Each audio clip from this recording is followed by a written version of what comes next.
Hi, thank you for reading with me today. Today we'll be reading Changing Living Things.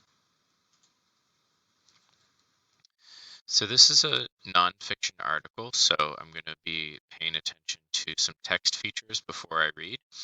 And during reading, I'm also going to be explaining some of the vocabulary words in the different type. Okay, so first I look at this picture.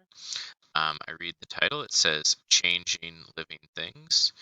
And I read the caption.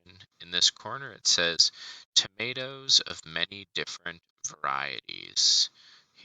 Tomatoes of many different varieties.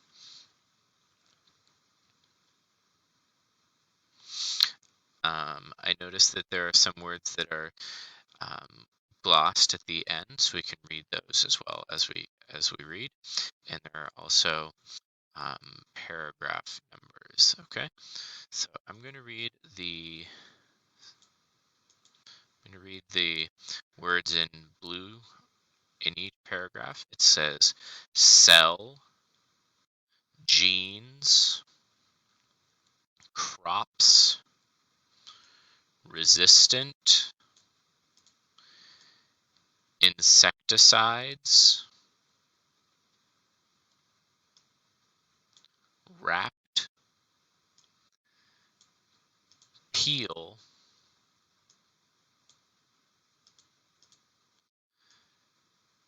spills.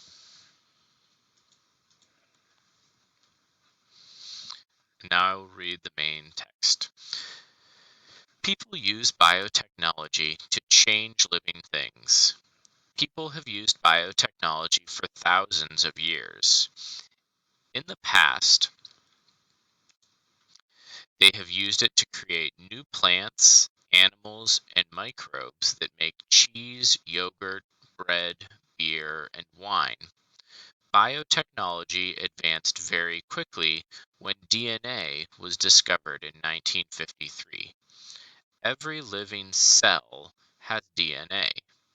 A cell is any one of the very small parts that join together to form all living things.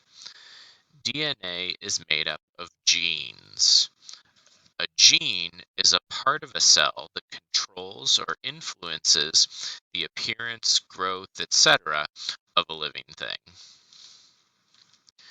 Today, scientists who work in biotechnology can change genes and change living cells.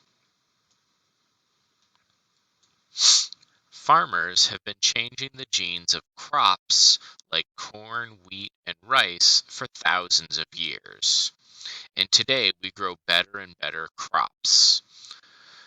A crop is a plant or plant product that is grown by farmers.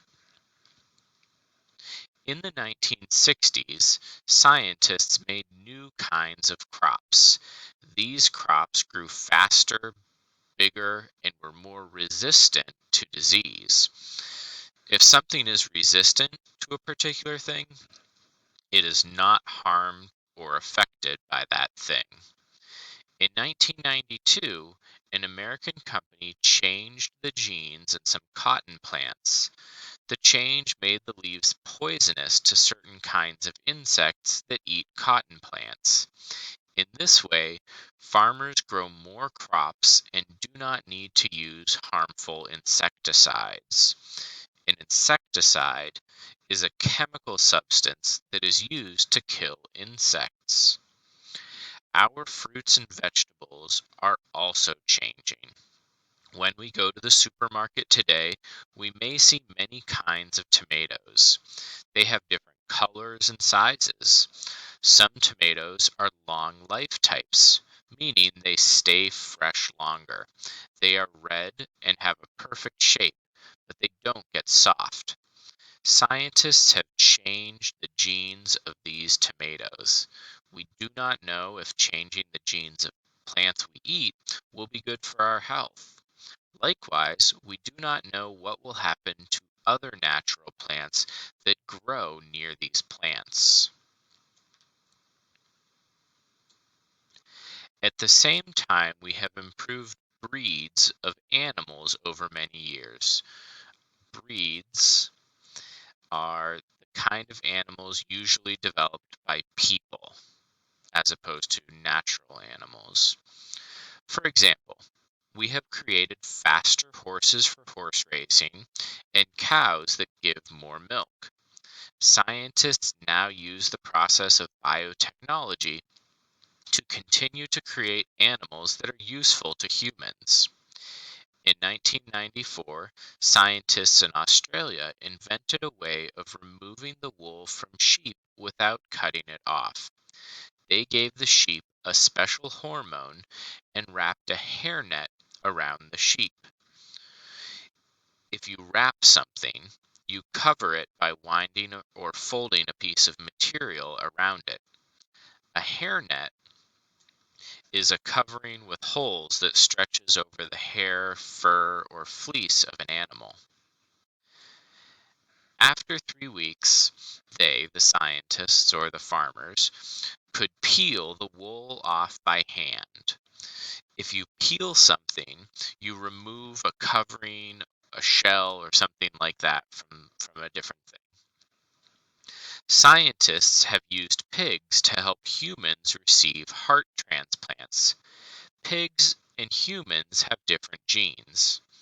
However, the heart of a pig is similar to the human heart in size and shape.